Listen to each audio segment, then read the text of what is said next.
Bonjour mes amis, quelques mots sur la préparation physique pour le chemin de Compostelle ou pour toute autre randonnée que vous décidez de faire l'année prochaine, que ce soit par exemple le chemin de Stevenson.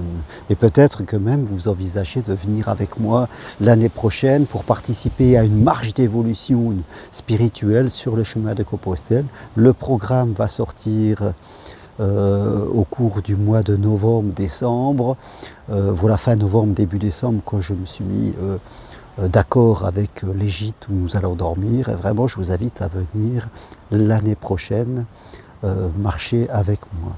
Donc, rappelez-vous, pour récolter quelque chose, eh bien, il faut semer en avance. C'est-à-dire que si on veut être en forme l'année prochaine pour pouvoir faire Compostelle ou autre chose, c'est la préparation hivernale, c'est maintenant qu'il faut se préparer tranquillement, calmement, pour pouvoir apprécier et ne pas se lancer sur Compostelle sans préparation et puis avoir des problèmes aux pieds, des problèmes aux épaules, que sais-je, et qu'on gâcherait notre plaisir. La marche, moi qui marche tous les mois, la marche est vraiment quelque chose de magnifique, de spirituel, et il ne faut pas faire, je crois, Compostelle pour faire Compostelle, il faut inclure la marche, connexion nature dans sa vie. C'est quelque chose qui nous permet de faire des pauses, de réfléchir, de nous connecter à la sagesse divine, et vous verrez que vous allez vraiment tirer beaucoup de fruits dans votre calme intérieur et dans votre capacité à moins réfléchir. Alors, préparation physique de Compostelle. Rappelez-vous, Compostelle, même si c'est un chemin spirituel, eh bien, il faut quand même marcher. C'est pas toujours plat, c'est pas de l'autoroute. Vous pouvez partir du Puy-en-Velay et traverser la petite zone vallonnée de la Margeride, et ce n'est pas plat, ça monte, ça descend, donc il faut quand même être à peu près pour passer ça tranquillement et sans souffrir, parce que le but c'est pas de souffrir, sinon on casserait. Si on souffre trop, on ne peut pas réfléchir spirituellement, c'est la base. C'est pour ça que les gens qui viennent marcher avec moi, ils reçoivent des conseils, des plans d'entraînement, et on fait plutôt des sorties assez courtes pour que les gens ne soient pas complètement crevés, et dans ce cas-là on ne peut plus faire le travail spirituel parce qu'on a fait trop de physique. C'est pas le but c'est de ne pas faire trop de physique. Donc se préparer pour Compostelle, c'est déjà vous faire le poids de où vous en êtes. Il ne s'agit pas de vous mettre 20 km ou 25 km par jour alors que vous n'êtes pas habitué à marcher. Il ne s'agit pas de partir avec un sac à dos de 14 kg alors que vous n'avez jamais porté de sac. Et il y a des gens qui cumulent les deux. Ils ont peu d'expérience de marche, ils partent avec un sac trop lourd, et puis ils ne passent pas souvent la barrière du 4e jour, où là ils ont des problèmes aux pieds, aux genoux, quelque part. Donc vous devez travailler sur les deux. Et on s'aperçoit qu'en marche, on progresse. Au début c'est un peu difficile, on n'a pas l'habitude, mais tout d'un coup on commence à marcher. Au début, on marche à 2,5-3 km/h, après on marche à 3,5, après on marche à 4, 4,5 quand c'est plat. Au début, on est fatigué au bout de 2 heures, après c'est 3 heures, après 4 heures, 5 heures, 6 heures. Il y a une progression, le corps s'adapte toujours à ce qu'on lui demande. Donc, vous devez, en fonction du temps que vous pouvez partir, vous dire qu'à partir de maintenant, si vous voulez vous préparer sur Compostelle, vous devez faire au minimum 2 sorties par mois. 3 serait l'idéal, mais au minimum 2 sorties par mois où vous allez vous mettre dans la situation de Compostelle. Vous allez prendre toute une matinée ou toute une journée si vous le pouvez. Vous allez commencer par faire des sorties, par exemple, de 4 heures. 3 heures au début. Moi, en général, quand je pars avec les gens sur Compostelle, nous marchons 1h30, nous faisons une pause. Moi-même, quand je fais ça, je fais comme ça. On marche 1h30, pause. On marche 1h30, pause repas. On marche 1h30. Alors en général, on marche 5 heures, nous, dans la journée, quand on fait Compostelle. 5-6 heures, c'est ça le temps que les gens vont marcher. Mais si vous partez, par exemple, de 8 heures du matin jusqu'à 17 heures du soir, ça vous fait une plage horaire de de 9 heures, et pendant ces 9 heures, vous allez marcher 5 à 6 heures. Après, il vous reste 3 heures de pause. Vous voyez, le corps récupère vite si on l'entraîne. Donc, entraînez-vous, vous commencez par partir 3 heures. Vous allez marcher 1 heure et demie. Vous faites une pause de un quart d'heure, vous vous hydratez bien, vous mangez un petit quelque chose, et vous faites après, encore une fois, 1 heure et demie. Vous pouvez répéter ça 2 fois. Après, vous allez le faire 3 fois, par tranche de 1 heure et demie. Vous marchez 1 heure et demie, pause, vous remarchez 1 heure et demie, pause, vous pouvez manger un petit peu plus, et vous remarchez 1 heure et demie. Donc vous allez faire 3 sessions de 1 heure et demie. Vous veillez bien à rester bien hydraté. Ce n'est pas la peine de trop manger ou de faire des repas. Ce n'est pas parce que c'est midi que vous devez faire un repas normal. Mangez des petites choses. Vaut mieux manger des petites choses, comme ça le corps n'est pas obligé de se fatiguer pour digérer. Rappelez-vous que l'oxygène qui vient à vos muscles est transporté par votre sang. Et si votre sang, parce que vous mangez trop, est occupé à 50% à digérer, vous n'aurez moins d'oxygène dans vos muscles, et c'est ça qui provoque souvent ce qu'on appelle, il y a un peu de vent, j'espère que ça va, le coup de barre. Je vais rapprocher mon micro. Donc, vous allez commencer à vous entraîner, là, novembre, décembre, janvier, février, mars. Hein, vous savez que les saisons de Compostelle, on peut le faire en hiver, mais c'est mieux quand même au printemps. Les saisons de Compostelle vont commencer à partir d'avril jusqu'à fin octobre. Voilà, c'est là vraiment dans la saison de Compostelle. Et le gros de la saison, les gros mois sur Compostelle, ça sera à partir de mai jusqu'à septembre. Mais ça commence en avril jusqu'à fin octobre. C'est vraiment la saison des marches et elle débute. Donc là, vous allez profiter cet hiver à faire des tronçons de 1 heure et demie. Au début, vous commencez, en fonction de votre niveau, vous pouvez commencer par un tronçon si vous voulez, de 1 heure et demie. Si vous êtes vraiment un débutant, limite, vous pouvez commencer par 45 minutes que vous allez 45 minutes, et puis après vous faites 1 fois 1 heure et demie, ou 2 fois si vraiment c'est nécessaire. Vous allez découper. Hein, le but, c'est d'arriver à 6 heures de marche. Un jour, voilà, pas tout de suite, hein, mais peut-être qu'en janvier, février, mars, vous allez partir une journée, 6 heures, hein, c'est-à-dire 1 heure et demie, repos, 1 heure et demie, repos, 1 heure et demie, repos, 1 heure et demie, et c'est terminé. Donc voilà, vous verrez que vous allez progresser sur le temps, votre capacité à marcher en temps. Après, vous pouvez, sans vous prendre la tête, en même temps que vous marchez, mettre une application sur le téléphone. Il y en a plein.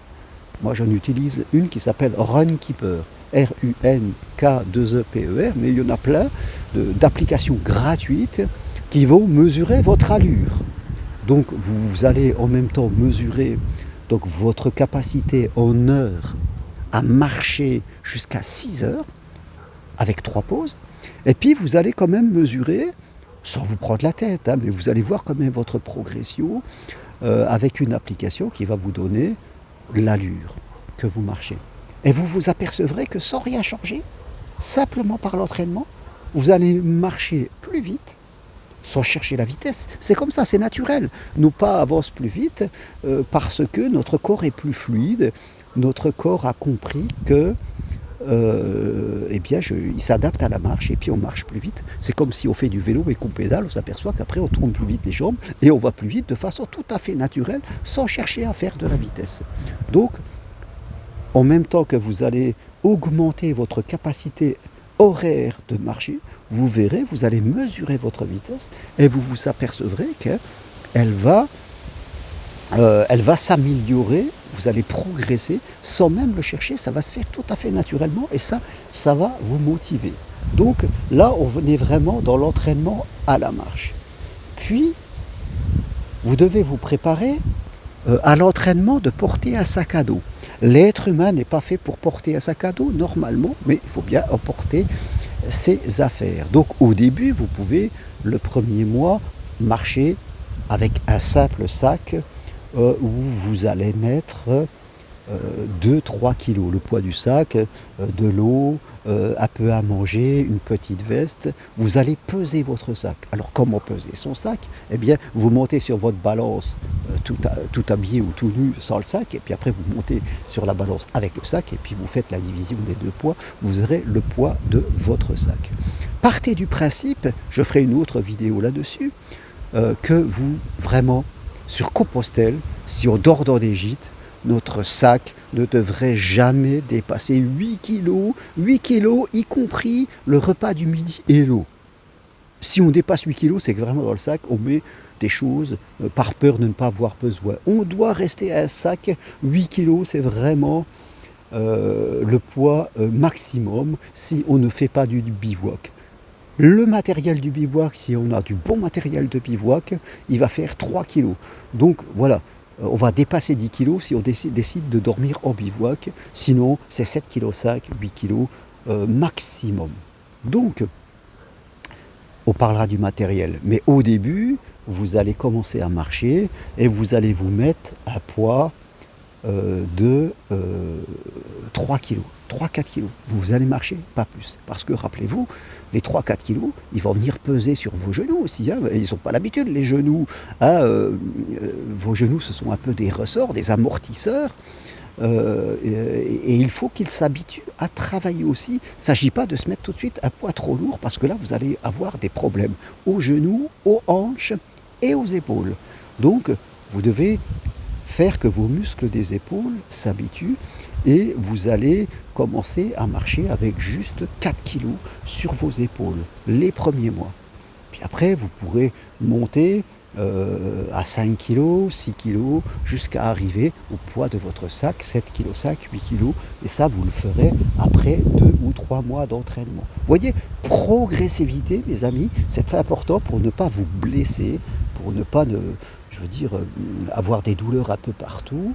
Voilà, vous commencez à marcher, à augmenter progressivement, comme je vous l'ai dit, votre capacité horaire en faisant des pauses, et permettre à votre corps de récupérer pendant les pauses. Et puis en même temps, eh bien, vous allez augmenter le poids de votre sac jusqu'à arriver au poids maximum de 8 kg. Et ainsi, vous aurez fait une préparation physique tout à fait adéquate à laisser votre corps s'adapter à ce nouvel effort.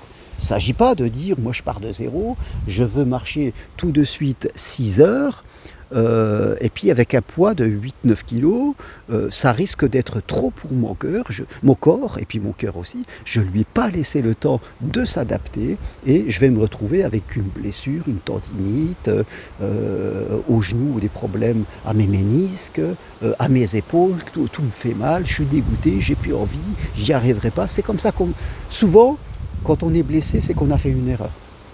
C'est qu'on en a trop fait, ou qu'on n'a pas respecté des règles d'hygiène, principalement des règles, d'hydratation ou d'alimentation.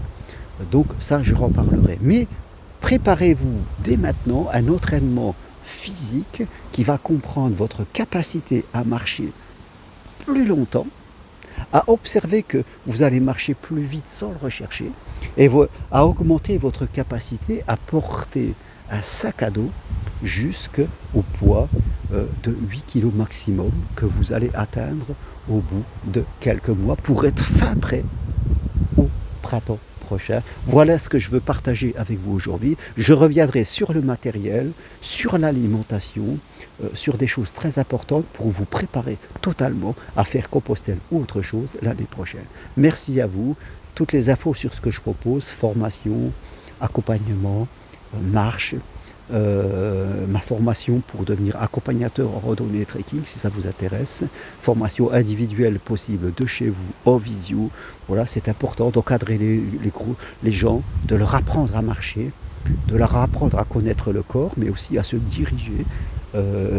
Plein de choses à apprendre sur Compostelle, sur la nature et sur l'encadrement en montagne. Merci à vous, à très bientôt. Allez voir sur mon site germainrocari.com. Au revoir.